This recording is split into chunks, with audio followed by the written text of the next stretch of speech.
Hello student, Newton's law of motion अपना चल रहा था और न्यूटन्स लॉ ऑफ मोशन में नॉर्मल फोर्स मैंने शुरू किया था।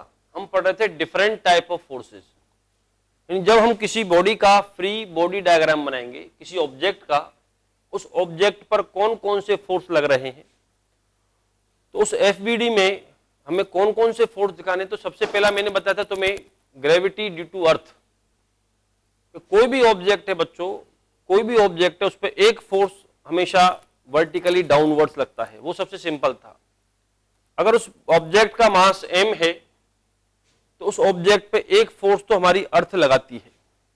ऑब्जेक्ट पे एक फोर्स हमारी अर्थ लगाएगी वर्टिकली डाउनवर्ड्स डायरेक्शन में, जो कि क्या के बराबर होगा, m इंटू जी। m उसका मास और g ग्रेविटेशनल एक्सीलरेशन। तो mg फोर्स हमेशा उस पर वर्टिकली डाउनवर्ड्स लगता है। दूसरी में बात कर रहा था, दूसरा जो अपना चल रहा था वो था नॉर्मल रिएक्शन फोर्स। याद करो, तो नॉर्मल रिएक्शन फोर्स के बारे में मैंने क्या बताया, ये कब लगता है।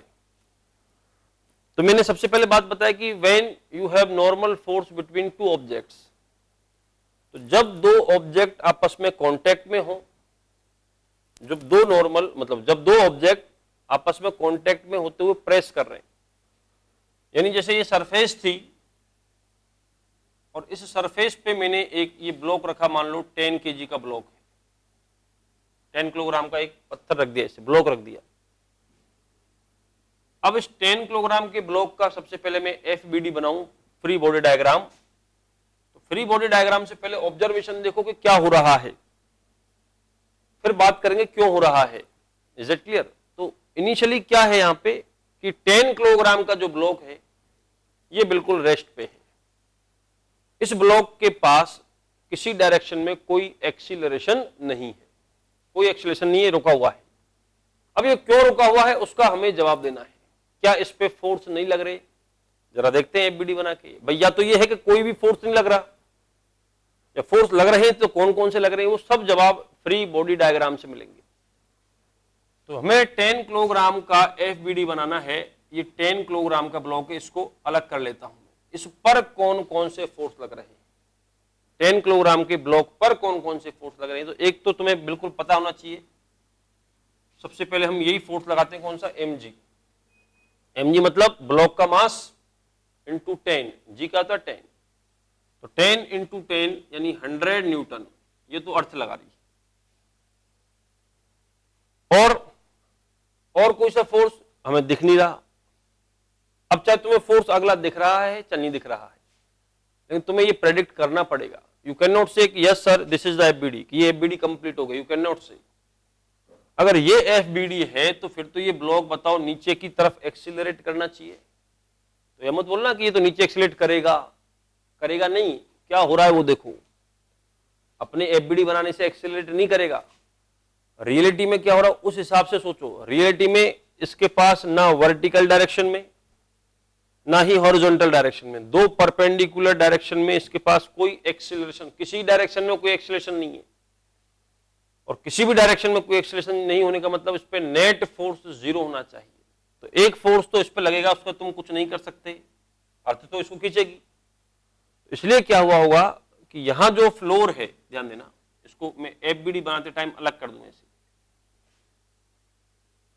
तो जब ये फ्लोर पे रखा रहेगा तो इसने फ्लोर को नीचे की तरफ प्रेस किया। देखो जब ये फ्लोर पे रखोगे तो फ्लोर पे नीचे ये प्रेस इसको करेगा। तो ब्लॉक ने फ्लोर पे नीचे लगाया, इसलिए ब्लॉक पर किधर लगा तो फ्लोर उसी के रिएक्शन में इस पे एक फोर्स लगाएगी ऊपर की तरफ, और इसी फोर्स को बच्चों हम क्या कहते हैं, एन। और जो फ्लोर पे ऐसे लग रहा होगा, अगर इसको कहोगे ये क्या है, किसने किस पे नॉर्मल लगाया, द नॉर्मल फोर्स। इसको मैं पढ़ रहा हूं, ध्यान देना, इसको पढ़ रहा हूं, the normal force exerted by floor on the block. और यहां ये क्या है, the normal force exerted by the block on the floor. तो हम जब ब्लॉक का, ये हमेशा ध्यान रखना, ये गलती कभी नहीं करना, जिस चीज का एफबीडी बना रहे हो, जिस ऑब्जेक्ट का, जिस बॉडी का फ्री बॉडी डायग्राम बना रहे हो, उस टाइम उस पर कौन कौन से फोर्स लग रहे हैं वो दिखाने हैं।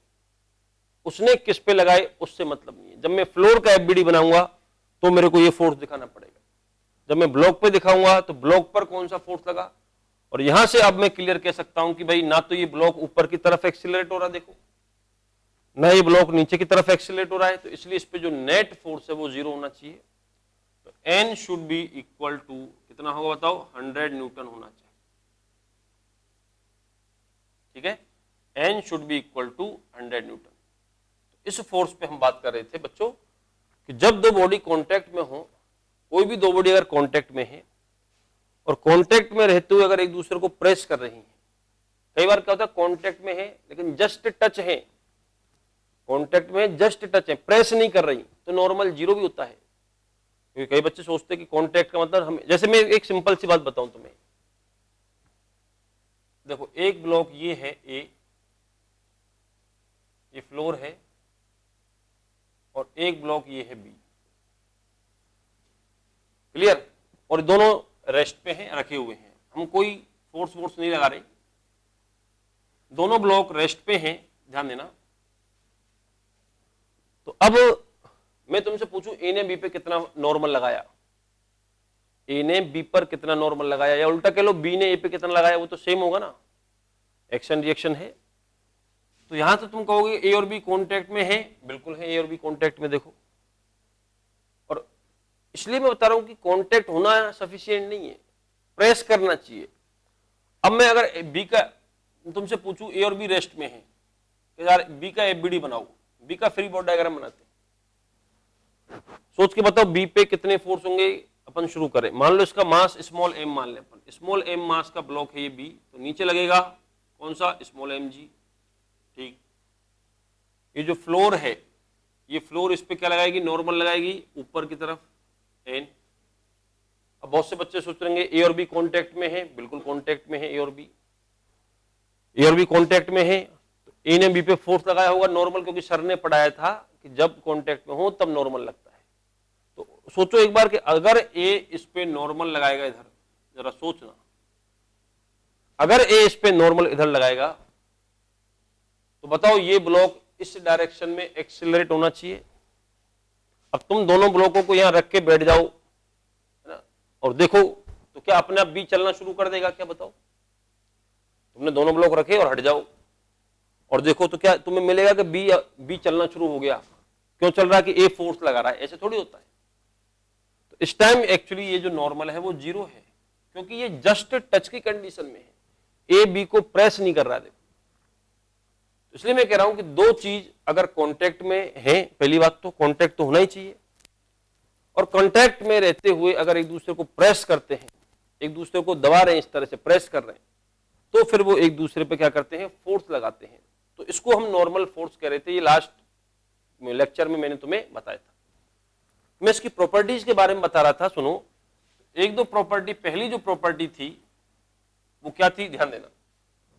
पहली प्रॉपर्टी क्या थी अपनी इसकी, what are the properties of normal. Normal force में हमें किन किन चीजों का ध्यान रखना है।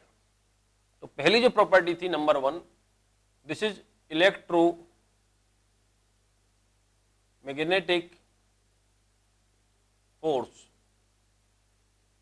ये इलेक्ट्रोमैग्नेटिक फोर्स है, इसको मैं चलो और माइक्रोस्कोपिक लेवल पे तुम्हें बताता हूं नॉर्मल लगता क्यों है। देखो नॉर्मल लगने के पीछे रीजन क्या है। जैसे मान लो ये फ्लोर है और ये तुम्हारा ब्लॉक है, दोनों को बिल्कुल अलग बता रहा हूं, क्यों नॉर्मल लगा उसका रीजन तुम्हें एक्सप्लेन कर रहा हूं। अब चाहे फ्लोर हो चाहे ब्लॉक हो, हर मटेरियल एटम्स मॉलिक्यूल से मिलकर बना होता है, उस लेवल पर अपन जा रहे हैं। तो जैसे मान लीजिए ये जो मैं मॉलिक्यूल्स बना रहा हूं या एटम्स जो है सॉलिड है, तो सॉलिड में बिल्कुल ये इस तरह से अरेंज होते हैं, बिल्कुल पास पास। इस ब्लॉक के एटम्स हैं या बॉन्डेड एटम्स हैं ये इस तरह से, और ये सरफेस जो है जिस भी मटेरियल की बनी हुई है उसके एटम यहां पे हैं ऐसे।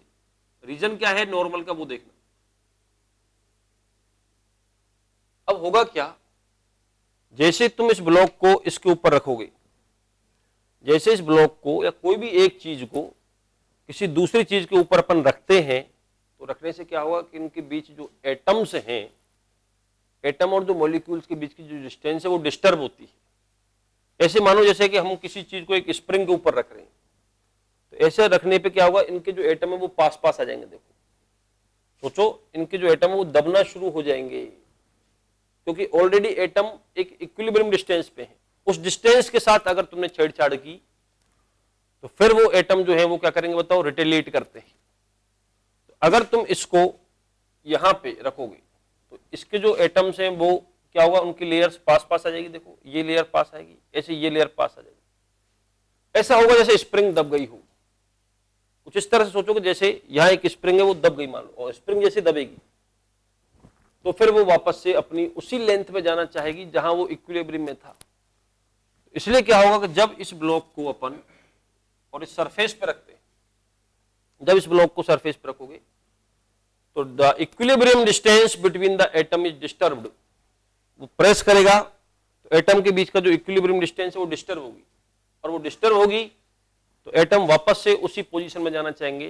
तो इसलिए ये एटम इधर वाले इस ब्लॉक को ऊपर भेजेंगे, यूं ये लेयर जो दब गई है वो खुलना चाहेगी वापस से, और ऐसे इसके जो मतलब ब्लॉक के जो मॉलिक्यूल हैं वो इस पे इधर फोर्स लगाएंगे।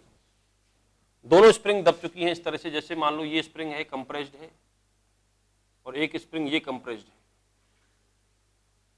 इसको इसके ऊपर रखा, दोनों कंप्रेस, तो दोनों कंप्रेस होंगी तो ये जो है खुलना चाहेगी तो इस पे फोर्स लगाएगी ऊपर अरे से, और ये इधर यूं खुलना चाहेगी तो इस पे लगाएगी नीचे।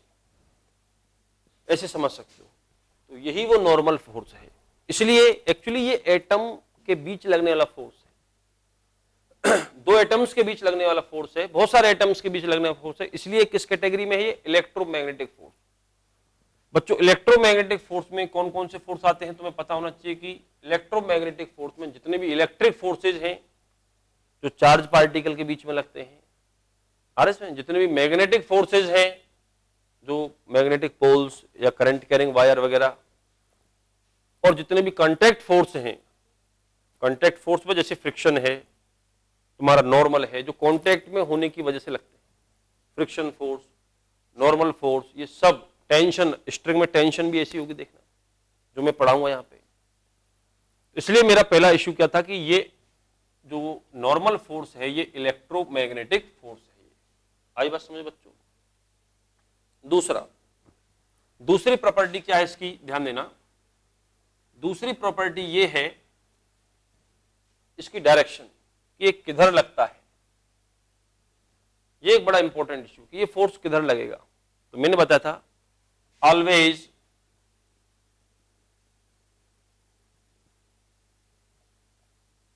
Perpendicular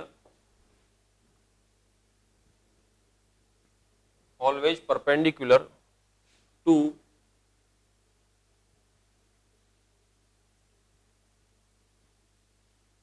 contact surface.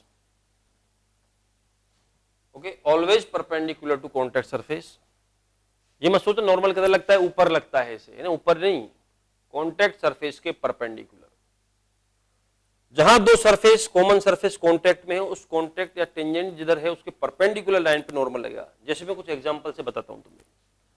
Normal is always perpendicular to contact surface. कैसे, मैं कुछ एग्जांपल्स के थ्रू यहां पे इसमें बताता हूं। जैसे डायरेक्शन बता रहा हूं केवल, यहां हमने बात की थी सबसे सिंपल एग्जांपल, ये एम मास का ब्लॉक है और किसी भी फ्लोर पर रखा हुआ है, किसी सरफेस पर रखा हुआ है, तो कौन किस पे किधर नॉर्मल लगाएगा। मैं नॉर्मल बता रहा हूं केवल, नॉर्मल कौन किधर लगेगा। एफबीडी नहीं बना रहा हूं मैं कि ये फोर्स वो फोर्स, केवल नॉर्मल किधर लगेगा। तो तुम देख सकते हो कि यहां कॉन्टैक्ट सरफेस ये है, देखो ध्यान से देख रहा है, ये कॉन्टैक्ट सरफेस है। तो कॉन्टैक्ट सरफेस के परपेंडिकुलर डायरेक्शन ये होगी। इसलिए ब्लॉक पे जो नॉर्मल है वो किधर लगेगा बताओ, ऊपर की तरफ। ब्लॉक पे नॉर्मल ऊपर लगेगा, और सरफेस ये नॉर्मल अगर एन है, मैं केवल नॉर्मल की डायरेक्शन दिखा रहा हूं, ये नहीं एम जी कहां है, ये कहां है, मैं एफबीडी नहीं बना रहा। तो ये इसको क्या पढ़ोगे, किसने किस पे लगाया, पढ़ो इसको, रीड करो बच्चों। क्या है ये, the force exerted by surface, the force exerted by surface on block। तो इसका रिएक्शन क्या होगा, तो ब्लॉक जो है वो सरफेस पे उतना ही नॉर्मल नीचे लगा देगा इसे। सेकेंड अगर हम देखें और देखो परपेंडिकुलर कैसे होता है, ध्यान से देखना कि सपोज एक इंक्लाइंड प्लेन पर अगर मैं बात करता हूं, जैसे इंक्लाइंड प्लेन, ठीक है, ये इंक्लाइंड प्लेन है और ये एंगल सपोज थीटा है और यहां ये मेरा ब्लॉक रखा हुआ है, क्लियर। यहां पे ये जो ब्लॉक रखा हुआ है, तो अब इस पे अपन देखें कौन कौन से फोर्स लगेंगे। तो पहले ब्लॉक का एफबीडी में बनाऊं, ध्यान देना, ब्लॉक का हम एफबीडी बनाएं। एफबीडी का मतलब नॉर्मल दिखाना है और तो कुछ नहीं है, एमजी तो बाद की बातें सब, पहले नॉर्मल लगाना सीखो। मैं दो चीज पूछ रहा हूं, इंक्लाइंड प्लेन ने ब्लॉक पे किधर नॉर्मल लगाया और ब्लॉक ने इंक्लाइंड प्लेन पे किधर नॉर्मल लगाया। तो अब बहुत से बच्चे क्या कर देंगे कि नॉर्मल ऊपर लगता है, ऊपर नहीं लगता। देखो ये कॉन्टैक्ट सरफेस है, ये सरफेस और ये सरफेस है, ये कॉन्टैक्ट में थी। देखो तो ये जो कॉन्टैक्ट सरफेस है इसके परपेंडिकुलर इस पे इधर लगना चाहिए नॉर्मल एन। क्या कहोगे, फोर्स या normal force, normal reaction force exerted by inclined plane on the block. ये इंक्लाइंड प्लेन ने ब्लॉक पे नॉर्मल लगाया तो ब्लॉक भी इंक्लाइंड प्लेन पे बिल्कुल अपोजिट डायरेक्शन में इतना ही नॉर्मल लगा देगा। अब ब्लॉक क्यों नहीं चला, ये क्यों, वो सब अपन वो तो एफबीडी बनाएंगे तो सब रीजन को, मैं अभी केवल नॉर्मल की डायरेक्शन सिखा रहा हूं, ऐसे नॉर्मल लगेगा। और देखो अभी ध्यान देना, और अपन बात करते हैं, ठीक है। मान लो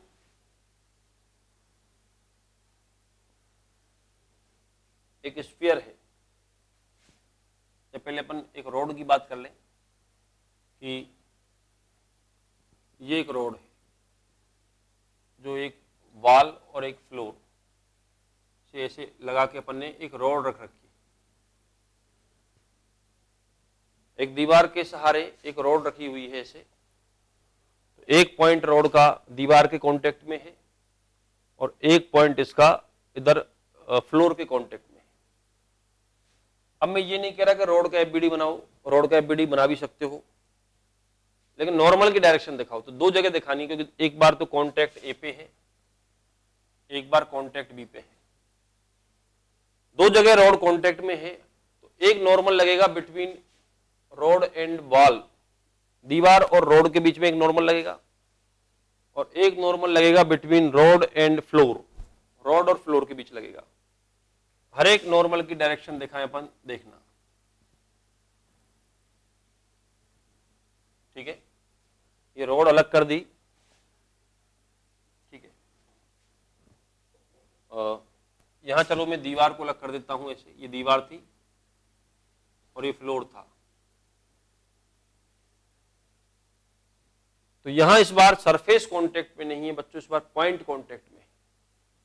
तो जब ये इस पे इस तरह से जाएगी तो ये दीवार के परपेंडिकुलर इस पे नॉर्मल लगेगा, ऐसे दीवार पे इधर लगेगा नॉर्मल एन। क्योंकि एक्चुअली क्या होता है रोड वाले केस में, याद रखना, रोड वाले केस में क्या है कि अगर रोड की लेंथ ज्यादा है, अगर रोड की लेंथ ज्यादा है तो रोड के परपेंडिकुलर, और अगर दीवार की लेंथ ज्यादा है तो दीवार के परपेंडिकुलर। अगला क्वेश्चन में भी देखना, अब यहां दीवार की लेंथ ज्यादा है, रोड यहीं खत्म हो गई, तो अब ये इसके परपेंडिकुलर लगेगा दीवार के, जिसकी लेंथ ज्यादा उसके परपेंडिकुलर। ये कौन सा नॉर्मल है, रोड ने दीवार पे लगाया तो दीवार इस रोड पे इधर लगा देगी ऐसे, एन वन कह देता हूं इसको, N1। और अगर यहां फ्लोर पे बात करते हो, फ्लोर पे तो यहां भी देखो फ्लोर की लेंथ ज्यादा है, यहां तक है, अपनी रोड यहीं खत्म हो गई, इसलिए जिसकी लेंथ ज्यादा है उसके परपेंडिकुलर लगेगा। तो इस बार भी फ्लोर के परपेंडिकुलर इधर इस पे लगेगा नॉर्मल N2। तो इसका रिएक्शन ये होगा कि ये इस फ्लोर पे N2 इधर लगेगा, रोड का एमजी भी लगेगा। वो मैं एफबीडी नहीं बना रहा, पहले कह रहा हूं, मैं केवल नॉर्मल सिखा रहा हूं। अब इसी केस में अगर ऐसा होता, कई बार ऐसा भी होता है, एक रोड को ऐसे रख दिया अपन ने, ठीक है, एक रोड ऐसे रखी, अब कहां नॉर्मल कैसे लगेगा जरा देखते हैं। ये जो रोड है, ध्यान देना, इस बार दीवार अपनी यहां से या वाल जो है वो है क्या हो गई बताओ, छोटी रहेगी। देखो इस बार लेंथ ऑफ रोड ज्यादा है, तो अब जो लेंथ ज्यादा है उसके परपेंडिकुलर होगा, तो यहां रोड के परपेंडिकुलर होगा, ऐसे होगा ये N1। तो इस पॉइंट पे जो है वो इधर लगेगा यूं अपोजिट डायरेक्शन में N1, इसको ऐसे दबा रही होगी, ऐसे प्रेस कर रही होगी, तो इसलिए खुद पे इधर लग जाएगा। लेकिन अगर फ्लोर पर देखते हो तो स्टिल फ्लोर की लेंथ ज्यादा है, और अगर फ्लोर की लेंथ ज्यादा है तो अभी भी यहाँ पे इस पॉइंट पे जो नॉर्मल होगा वो फ्लोर के परपेंडिकुलर होगा, इधर होगा, लेट इट इज N2। ये है फ्लोर ने इस पॉइंट पे नॉर्मल किधर लगाया, तो ये जो पॉइंट है ये भी फ्लोर पे किधर लगाएगा बताओ, नीचे की तरफ, कितना N2। आ रही बात समझ में? कई बार हमारे पास स्फीयर वाले या रिंग वाले सर्कुलर जो सिमेट्री है उसके केस होते हैं, ठीक है। जैसे कह दिया, मान लो, ध्यान देना, अगर कह दिया जाए एक स्फीयर है,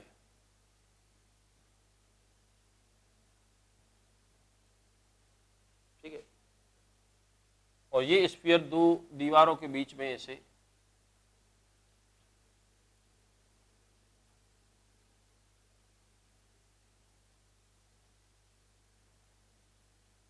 एक कोन में जैसे एक स्फीयर फंसा हुआ है, ओके, ये है एक दीवार, ये है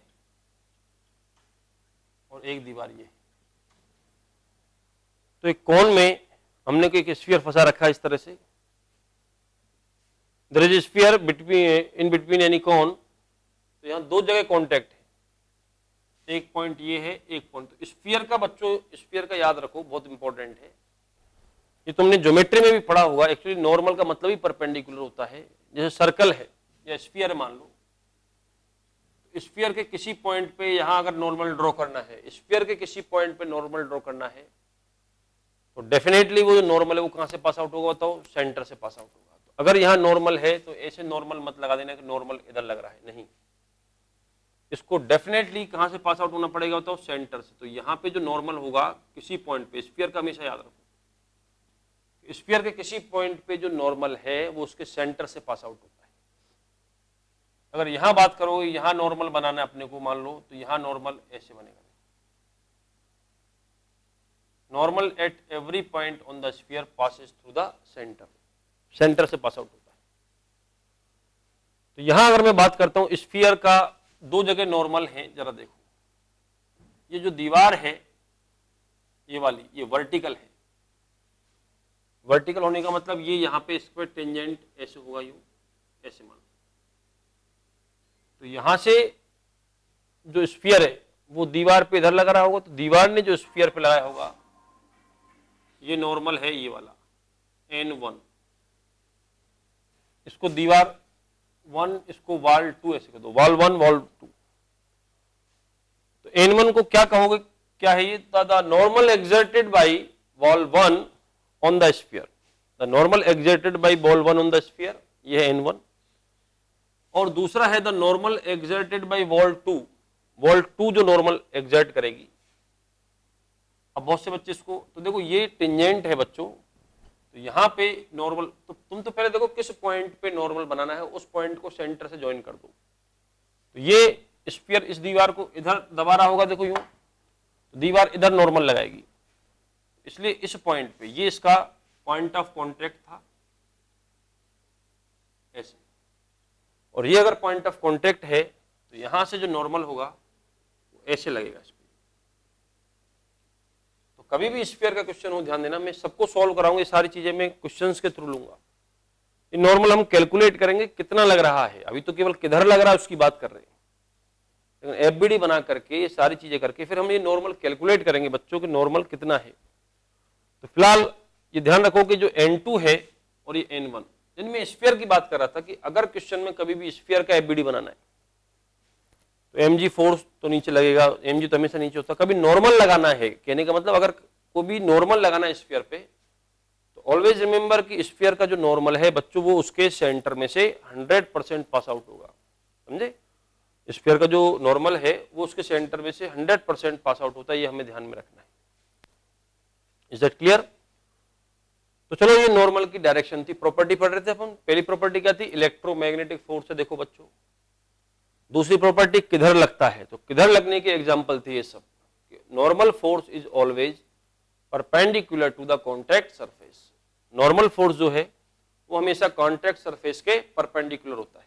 ओके, उसके बाद अगला एग्जांपल, अगली प्रॉपर्टी को, बल्कि इसकी थर्ड प्रॉपर्टी क्या है, ये भी बड़ी इंटरेस्टिंग है। थर्ड प्रॉपर्टी है इसकी नंबर 3, वो है कि it is self adjustable force. Self adjustable force है ये, यानी इसका कोई फॉर्मूला नहीं कि नॉर्मल इतना होता है, इस फॉर्मूले से नॉर्मल निकाल लो। ये सेल्फ एडजस्टेबल, जितनी जहां जरूरत होगी उतना नॉर्मल लग जाता है। जैसे, यानी व्हाट आई वांट टू से, मान लो कि ये टेबल है और इस टेबल पे मान लो तुम्हारी बुक रखी हुई है ये, ठीक है। मान लो एच सी वर्मा की बुक रखी हुई है ये, ठीक है। एच सी वर्मा की बुक इस तरह से अपनी रखी हुई।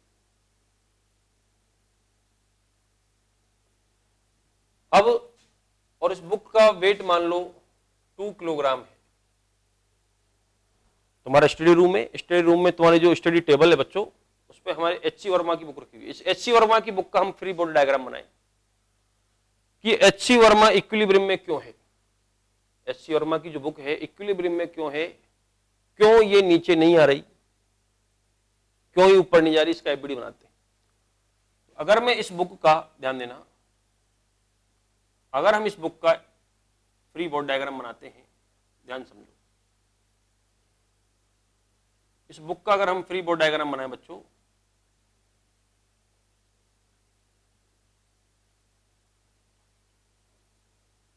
तो इसका फ्री बॉडी डायग्राम कैसे होगा जरा देखते हैं, ठीक है। ये तुम्हारी बुक है,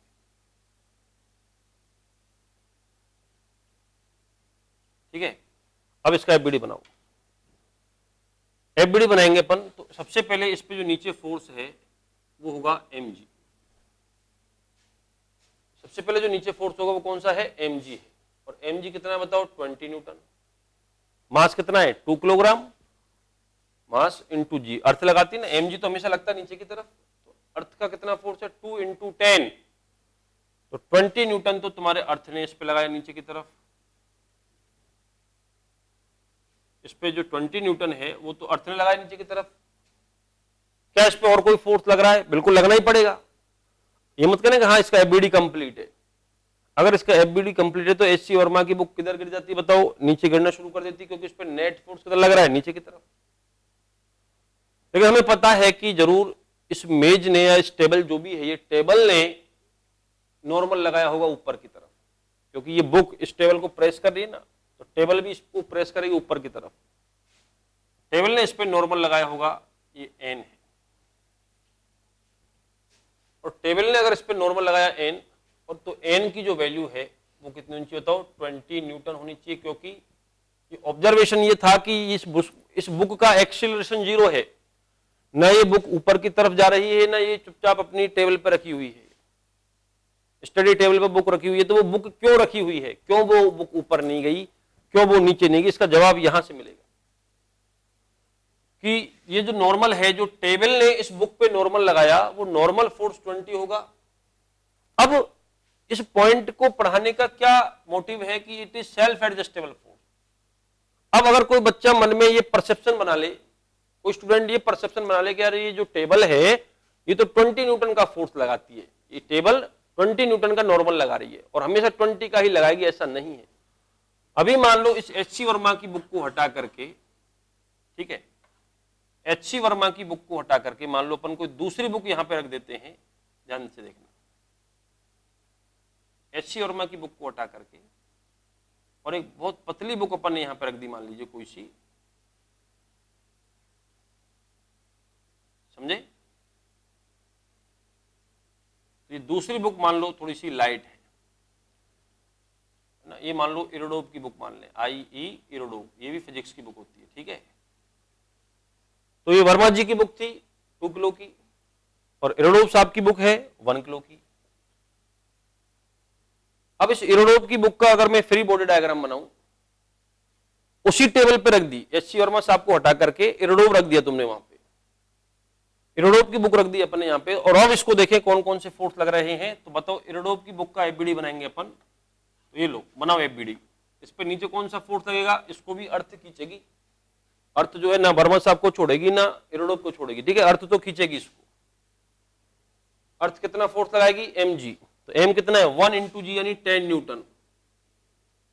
उसी टेबल पे जब इरोडोव की बुक रखोगे तुम, या कोई भी दूसरी बुक रख दे, मतलब कहने का, तो इस पे नॉर्मल n डैश है, वही टेबल अब यहां बैलेंस करने के लिए अपना फोर्स घटा लेगी। पहले n = 20 था, यानी उसी टेबल ने HC वर्मा की बुक पे 20 न्यूटन फोर्स लगाया, और वही टेबल इस इरोडोव की बुक पे कितना फोर्स लगाएगी, n = बताओ 10 न्यूटन का फोर्स लगाएगी।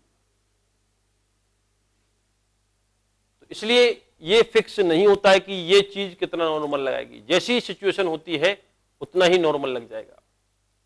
और अब मान लो मैं इरोडोव की बुक को भी हटा लूं, मान लो तुम्हारा स्टडी टाइम ओवर, पढ़ना लिखना बंद, सारी बुक तुमने रख दी, स्टडी टेबल खाली, तो अब यही स्टडी टेबल कितना नॉर्मल लगा रही है, मतलब जब कोई ऑब्जेक्ट ही नहीं रखा इस पे तो कहां से नॉर्मल लगाएगी। तो इस टाइम नॉर्मल कितना है, 0 हो गया। देखो, तो इसी टेबल ने HC वर्मा की बुक पे 20 न्यूटन लगाया, इसी टेबल ने इरोडोव की बुक पे 10 न्यूटन लगा दिया, और ये टेबल अगर खाली हो गई तो इसने कोई नॉर्मल, इसलिए बच्चों जैसी सिचुएशन होगी उस हिसाब से नॉर्मल फोर्स एडजस्ट हो जाता है, यानी कोई फिक्स्ड वैल्यू नहीं है कि ये ऑब्जेक्ट इतना नॉर्मल लगाएगा, ऐसा कोई फिक्स्ड नहीं होता है। जहां जैसी सिचुएशन होगी वहां उसी तरह से ये सारी चीजें एडजस्ट हो जाती है। तो ये 2-3 प्रॉपर्टी नॉर्मल की हमें याद रखनी है। नॉर्मल कब लगेगा, नॉर्मल किधर लगेगा, नॉर्मल कितना लगेगा, ठीक है, ये 2-3 बात अपने को याद रखनी। और अगर ये चीज हमें ध्यान है तो चलो नॉर्मल से रिलेटेड अब जो क्वेश्चंस हैं, तो उसमें नॉर्मल से रिलेटेड कौन कौन से क्वेश्चंस हैं वहां पे मैं बात करना शुरू करता हूं, और इन्हीं क्वेश्चंस के थ्रू अब धीरे धीरे, अभी हमने एक एक ब्लॉक की बात की थी, एक ब्लॉक का FBD बनाना, अब हम सिस्टम का FBD बनाएंगे कैसे, वो इन्हीं क्वेश्चंस में धीरे धीरे मैं तुम्हें सिखाऊंगा कि सिस्टम क्या होता है, सिस्टम का FBD कैसे बनाते हैं, कौन कौन से फोर्स सिस्टम पे दिखाते हैं, कौन कौन से फोर्स नहीं दिखाते हैं, और सिस्टम पे फिर F = ma कैसे लगाते हैं। अब तक हमने एक पार्टिकल पे बात की थी, लेकिन इन्हीं क्वेश्चंस के थ्रू हम धीरे धीरे सिस्टम के बारे में भी सीखेंगे। चलो, तो मैं इसके नॉर्मल फोर्स के क्वेश्चन शुरू कर रहा हूं। ये सारे क्वेश्चंस बच्चों अपनी नोटबुक में ध्यान से इसको नोट करना, ठीक है, और सोच सोच के नोट करना कि भाई इसमें क्या क्या लॉजिक है। हर क्वेश्चन में कोई ना कोई लॉजिक रहता है। एक बार खुद माइंड से सोचो कि कोई ब्लॉक क्यों रुका हुआ है, ये चल क्यों नहीं देता, ये क्यों चल रहा है, वो रुक क्यों नहीं रहा, अपने आप से क्वेश्चंस पूछो, ठीक है, कि फ्लोर क्यों नहीं चल रही, दीवार क्यों नहीं चल रही, हर एक का तुम्हें जवाब मिलेगा। Is it clear? तभी इस चैप्टर को पढ़ने के मजे आते हैं। रटना पिटना इसमें कुछ भी नहीं है। मैंने कहा ना एक ही फॉर्मूला, इसके अलावा अब तक कोई फॉर्मूला नहीं आया। देखो F = ma, ना कोई फॉर्मूला आएगा, लेकिन इसी F = ma को हम कैसे सोचते हैं, इसी पे हजारों वेराइटी के क्वेश्चन बन जाते हैं। तो आज मैं नॉर्मल के क्वेश्चन कराना शुरू कर रहा हूं, ध्यान देना। तो लेट अस सी सम एग्जांपल्स, कुछ एग्जांपल देखते हैं। तो बच्चों पहला एग्जांपल अपन करते हैं, ध्यान देना।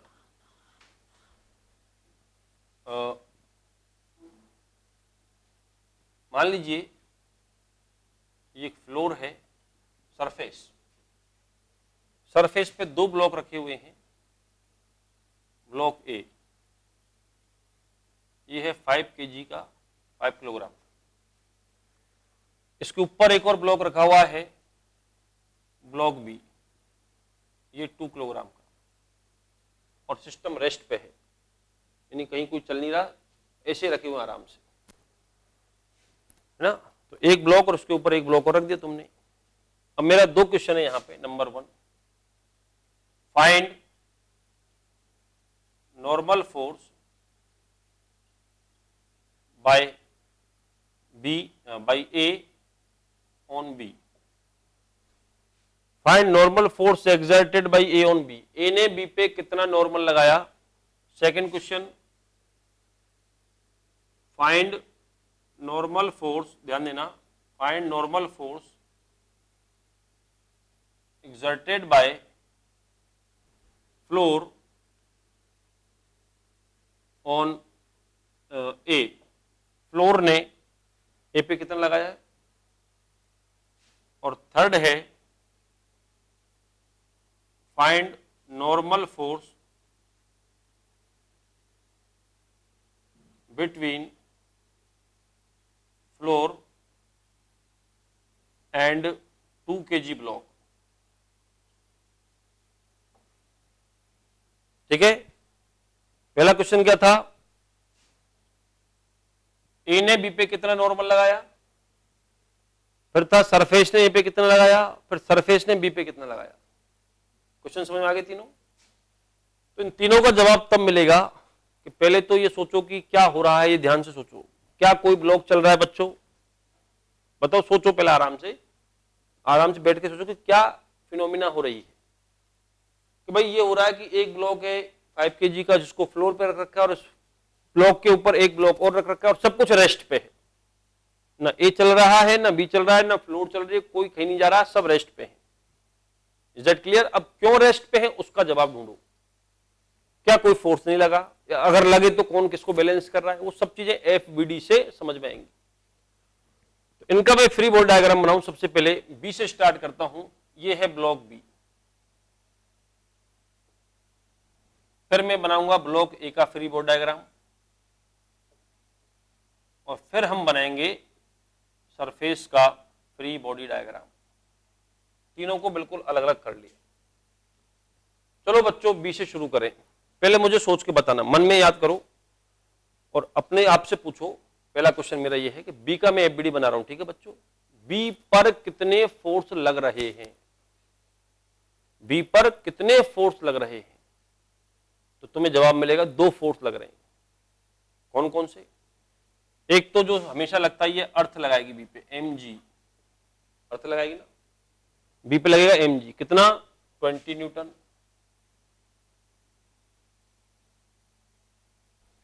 फिर बहुत से क्या गलती करते हैं कि बी ने ए पे लगाया होगा। अरे तो बी ने ए पे लगाया होगा, तो ए पे लगाया होगा, जब ए का FBD बनाऊंगा तब सोचना बी ने किस किस पे लगाया है वो मैटर नहीं है, बी पर कौन कौन लगा रहा है वो सोचो। मैंने बहुत बार कहा है ये बात, जब किसी चीज का FBD बनाते हो, किसी भी बॉडी का फ्री बॉडी डायग्राम बना रहे हैं, FBD बना रहे हो, तो उस खुद पर कौन कौन से फोर्स लग रहे हैं, उसने किस पे लगाया वो छोड़ो। तो एक तो इस पे अर्थ लगा रही है, इस पे खुद पे लग रहा है mg 20 न्यूटन, और एक ए जो है वो बी पे नॉर्मल लगाएगा ऊपर की तरफ, कौन सा N1। और बहुत से सोचते हैं कि फ्लोर बी पे लगाएगा। बताओ फ्लोर और बी के बीच नॉर्मल लग सकता है क्या, बताओ। क्या फ्लोर ब्लॉक बी के कांटेक्ट में है कहीं दूर दूर तक। मैंने डेफिनेशन यहीं से शुरू की थी कि नॉर्मल कब लगता है, दो बॉडी के बीच में दो बॉडी के बीच में नॉर्मल कब लगेगा, जब दोनों बॉडी आपस में कांटेक्ट में हो। तो यहां फ्लोर और ब्लॉक बी दूर दूर तक कोई कांटेक्ट में नहीं है। देखो फ्लोर किसके कांटेक्ट में, ए के कांटेक्ट में है, बिल्कुल फ्लोर और ए के बीच नॉर्मल लगेगा, फ्लोर और बी में कहां से लग जाएगा। इसलिए इसका आंसर तुम जल्दी से दे सकते हो। ये क्वेश्चन वैसे जैसे किसी से अपन पूछते हैं ना कि भाई बताओ कितना नॉर्मल लगा, तो कैलकुलेट करने बैठ जाएगा। इसका आंसर 0 है। सोचो ना, इसमें सोचना ही नहीं है। क्या फ्लोर ब्लॉक बी के कांटेक्ट में थी, नहीं थी। फ्लोर कौन के कांटेक्ट में है, ए के कांटेक्ट में है, तो फ्लोर और ए के बीच लगेगा, फ्लोर बी पे लगाएगी नहीं। बस ये इसका FBD कंप्लीट हो गया। ठीक है बच्चों, अब आ जाओ ए पे। फिर सोचो एक बार मन में सभी ध्यान से, इस पे कितने फोर्स लगेंगे, ए पर कितने फोर्स लगेंगे। कुछ बच्चे सोच रहे हैं 2, कुछ सोच रहे हैं 3। बताओ ए पर कितने फोर्स लग रहे हैं, 2 और 3। तो देखते हैं, चलो। इस पे बिल्कुल अर्थ लगाएगी mg तो लगना ही नीचे, कितने का ये 5 kg, तो 5 किलोग्राम इंटू जी होता है 10 अपना, तो ये हो गया 50 न्यूटन। फिर इसने ग्राउंड को नीचे दबाया, सरफेस को नीचे की तरफ प्रेस किया, तो इस पे नॉर्मल लग जाएगा N2। बिल्कुल सही बात है, N2 लगेगा। N2 के N2 को नाम दो एक बार। N2 किसने किस पे लगाया, नाम दो। द फोर्स, जो N2 दिख रहा है ये क्या है, पढ़ो इसको, क्या है, the force exerted by surface on the block A, force exerted by the surface on block A, it is N2। क्या ब्लॉक ए का एफबीडी कंप्लीट हुआ, तो नहीं हुआ, एक फोर्स और रह रहा है। कौन सा, याद है तुम्हें, ए ने बी पे लगाया था नॉर्मल N1, तो इसका रिएक्शन इस पे होगा, बी भी ए पे लगाएगा, तो ए पर ही तो लगा, तो ए पर कौन कौन से लग रहे हैं वही दिखाने ना अपने को, तो बिल्कुल ये N1 नीचे लगेगा। ये बच्चे कई भूल जाते हैं। और अब फ्लोर, तो फ्लोर पे इधर की तरफ लगेगा कौन सा बताओ, N2। लेकिन फ्लोर के नीचे कोई ना कोई सरफेस है। बहुत से सोच रहे होंगे यार चलो ये रुक जाएगा, ये रुक जाएगा, फ्लोर तो चलनी चाहिए। बहुत से सोच रहे होंगे यार फ्लोर तो चलनी चाहिए, फ्लोर को कौन बैलेंस कर रहा है, तो इसके फ्लोर के नीचे भी कुछ कुछ ऐसा तो नहीं कि एयर में लटकी हुई फ्लोर है, कोई बेस होगा, किसी पे तो रखी होगी, वो उस पर नॉर्मल लगाएगा, तो वो चिंता नहीं करना, वो तो सब बैलेंस हो रहा होगा। तो यहां से मेरा जवाब आएगा, बताओ अब ये एफबीडी है, और एफबीडी बनाने के बाद फिर सोचो कि क्या ये चल रहे हैं, क्या एफबीडी बनाने के बाद सोचो क्या ये चल रहे हैं, तो नहीं, ये रेस्ट पे हैं। रेस्ट पे मतलब इनका एक्सीलरेशन है नहीं, और एक्सीलरेशन अगर नहीं होता है तो फोर्स बैलेंस करने पड़ते हैं। एक्सीलरेशन अगर जीरो है तो एफ नेट कितना होगा, जीरो होगा, नेट फोर्स जीरो होना चाहिए। तो यहां से मेरा पहला जवाब है कि N1 it should be equal to 20 newton. N1 equal to 20 newton. और यहां से जो है दूसरा जवाब होगा कि देखो, ध्यान से देखो, जो डाउनवर्ड फोर्स हैं वो कौन कौन से हैं और अपवर्ड फोर्स कौन कौन से हैं, उनको बैलेंस कराओ। हॉरिजॉन्टल में तो कोई फोर्स है नहीं, तो इसमें तो टेंशन ही नहीं किधर जाएगा किधर जाएगा, कोई फोर्स ही नहीं है। फोर्स लग रहे हैं वर्टिकल डायरेक्शन में, तो देखो एक बार कौन कौन से बताओ डाउनवर्ड फोर्स कौन कौन से बच्चों, N1 नीचे की तरफ देखो, प्लस 50 न्यूटन, ये भी नीचे की तरफ है ना, N1 प्लस 50 न्यूटन, और इसको बच्चों कौन बैलेंस करेगा, N2। और हम N1 पहले निकाल भी चुके थे, ये 20 न्यूटन है, तो 20 newton plus 50 newton it should be equal to N2। तो N2 जो होगा, तो इसका जो जवाब है पहले क्वेश्चन का, find the normal force by A on B. A ने बी पे कितना लगाया या बी ने ए पे कितना लगाया, एक ही बात है। ए अगर बी पे N1 लगा रहा, देखो ए अगर बी पे N1 लगा रहा तो बी भी तो N1 लगाएगा, तो या ए ऑन बी या बी ऑन ए, एक ही बात है, डायरेक्शन का फर्क पड़ेगा बस। इसलिए दिस इज कितना था ये, 20 न्यूटन इसका आंसर। दूसरा, find the normal exerted by floor on A. Floor ने ए पे कितना लगाया बताओ, दिख रहा है 70 न्यूटन, और इसका आंसर मैंने सबसे पहले दिया था कितना था, 0, क्योंकि फ्लोर ब्लॉक बी के कॉन्टेक्ट में नहीं थी। आ रही बात समझ में, ओके। अगला क्वेश्चन देखो, ध्यान देना, ये पहला एग्जाम्पल था। अगला एग्जाम्पल देखते हैं।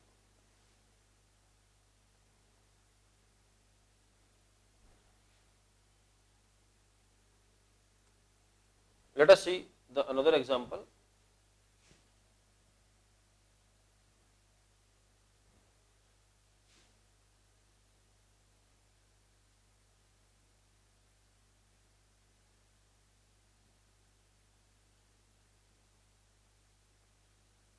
ये एंगल थीटा है, ये फिक्स्ड इंक्लाइन प्लेन है, ध्यान देना, बिल्कुल फिक्स्ड इंक्लाइन प्लेन है, और यहां से यहां तक की लेंथ गिवन है L। एक पार्टिकल है, इसको यहां से अपन छोड़ रहे हैं, ये पॉइंट A है और ये पॉइंट है क्या, B, ठीक है। तो पॉइंट A से इसको रिलीज किया, यानी इसकी इनिशियल वेलोसिटी 0 है, ठीक है। समझ में आ रहा है कि एक फिक्स्ड इंक्लाइन प्लेन है हमारे पास, एक इंक्लाइन प्लेन फिक्स्ड है बिल्कुल, और एंगल ऑफ इंक्लाइनेशन थीटा है, समझे, एंगल ऑफ इंक्लाइनेशन का थीटा है, और इंक्लाइन प्लेन की जो लेंथ है बताओ, इसको हाइपोटेनियस जो होता है ना बच्चों, हाइपोटेनियस होता है इसको बोलते हैं लेंथ ऑफ इंक्लाइन, और ये जो है इसको बोलते हैं हाइट ऑफ इंक्लाइन। ठीक है, हाइट ऑफ इंक्लाइन होती तो ये मानते अपन, और लेंथ ऑफ इंक्लाइन प्लेन ये एल है। यहां से एक पार्टिकल को रिलीज किया, तो मैं यहां 2-4 क्वेश्चनों पर डिस्कस करूंगा, ध्यान देना। पहला क्वेश्चन है फाइंड, और इसका मास दे रखा है, ये ब्लॉक मान लो, इस ब्लॉक का मास है स्मॉल एम। ठीक है, ये ब्लॉक का मास स्मॉल एम है। पहला क्वेश्चन है फाइंड द नॉर्मल फोर्स। ठीक है, find the normal force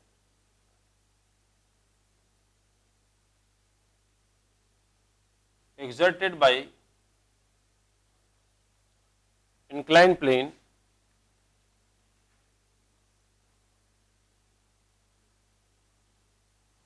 find the normal force exerted by inclined plane on block.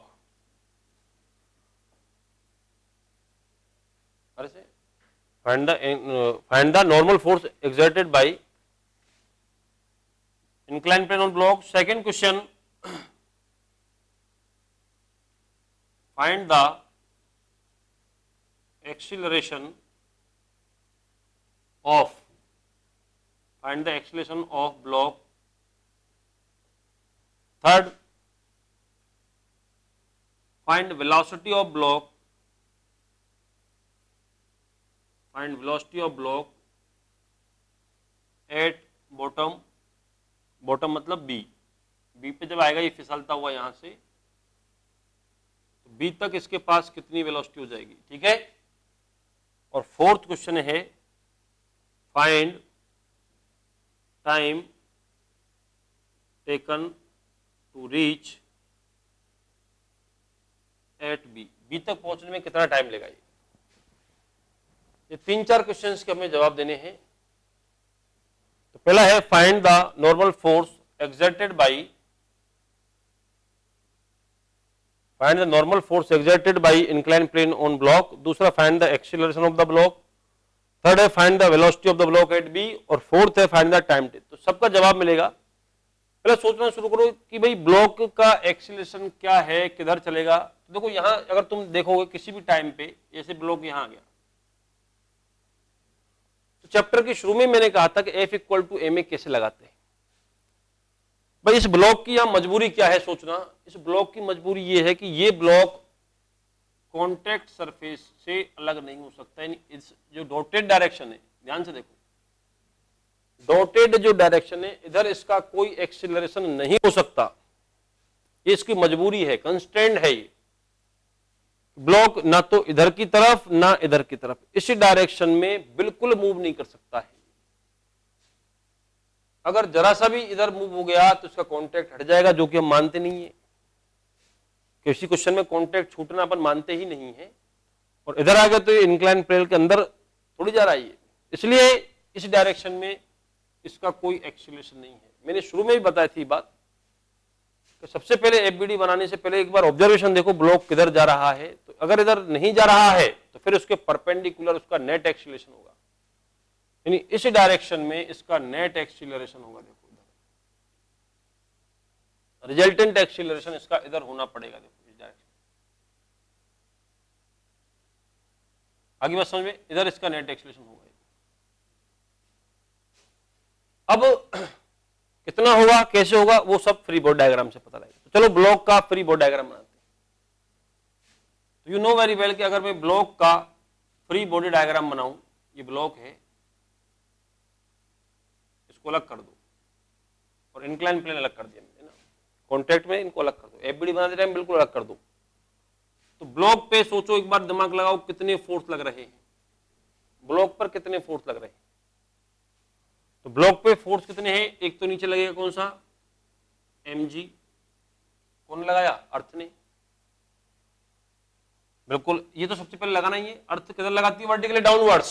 फिर जो इंक्लाइंड प्लेन है वो उस पे नॉर्मल लगाएगा, और नॉर्मल अभी पढ़ाया था, नॉर्मल किधर होता है बताओ, कॉन्टैक्ट सरफेस के परपेंडिकुलर। तो इधर नॉर्मल लगेगा इस पे, ये n है ना। और अब बहुत से बच्चे क्या करेंगे कि एक तो mg लग गया। सुनो गलती कहां करते हैं, वो सब पॉइंटों पर मैं जो है एम्फेसाइज कर रहा हूं।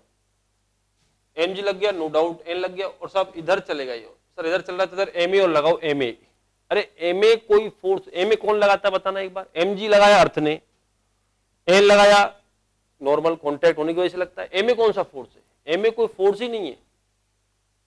जो रियल फोर्सेज में से फिर जो नेट फोर्स बचता है उसको ma लिखते हैं। ma कोई फोर्स नहीं होता है। जो भी फोर्सों को रिजल्टेंट है ना, उस रिजल्टेंट को मास इनटू एक्सीलरेशन। तो कई बार बच्चे करते हैं कि ये फोर्स लग रहा है, फ्रिक्शन, नॉर्मल लग गया mg, और एक्सीलरेट हो रहा है तो ma और लगा दो। ma मत लगा देना, ma कोई फोर्स ही नहीं है। जो भी नेट फोर्स बचेगा उसको हम ma के इक्वल करते हैं, और नेट फोर्स नहीं बच रहा है तो वो रेस्ट पे होगा, यानी कि वो मतलब उसका एक्सीलरेशन 0 होगा। ma कोई फोर्स मत लगाना, mg लग गया नॉर्मल और इधर जा रहा है तो इधर ma और लगेगा, ma थोड़ी है कोई फोर्स। जो नेट फोर्स बचेगा उसको मास इनटू एक्सीलरेशन करते हैं। तो ये दो फोर्स लगेंगे, ma कोई फोर्स नहीं है, लगाने की भी मत सोचना कभी, ठीक है। जो रिलेटिव में फोर्स लग रहे हैं उन्हीं को लगाओ बस। ओके, अब बात आती है कि चलो ठीक है, दो फोर्स लग गए, अब किसके कंपोनेंट करें? ये भी मैंने सिखाया है, कंपोनेंट तो करने पड़ेंगे। कोई फोर्स इधर है, कोई ऐसे, एक ही डायरेक्शन में तो नहीं है ना कि भाई एक ही डायरेक्शन में अगर हो तो ठीक है, लेकिन है तो एक तिरछा फोर्स है, स्लैंटेड, एक यू लग रहा है, एक ऐसे लग रहा है, तो किधर कंपोनेंट करें? कंपोनेंट किधर करते हैं बताओ? जिधर एक्सीलरेशन है और एक जिधर एक्सीलरेशन फिर नहीं है। तो हमें पता है इधर कोई एक्सीलरेशन नहीं है, तो एक तो ये डायरेक्शन मैंने पकड़ ली कंपोनेंट करने के लिए, और एक इसके परपेंडिकुलर यानी इस डायरेक्शन में मैं कंपोनेंट करूंगा। ये दो डायरेक्शन ध्यान से देखो, अगर ये एंगल थीटा था, ध्यान से देखो, अगर ये एंगल थीटा है तो ये जो एंगल होगा ये वाला, ये भी थीटा होगा। देखो कैसे, इसको बता दूं मैं तुम्हें। ये mg लग रहा है नीचे, ये वाली डायरेक्शन है ना, ये थीटा है, ये कितना है 90, ध्यान देना, ये थीटा, ये 90, तो ये हो जाएगा 90 माइनस थीटा, और डॉटेड लाइन इसके परपेंडिकुलर है तो ये वापस से थीटा बचेगा। देखो ये 90 माइनस थीटा, ये थीटा, तो वही मैं कह रहा हूं mg इस डॉटेड लाइन के साथ थीटा एंगल, तो इधर जो कंपोनेंट होगा वो आएगा mg cos थीटा, और इधर जो कंपोनेंट होगा वो आएगा mg sin थीटा।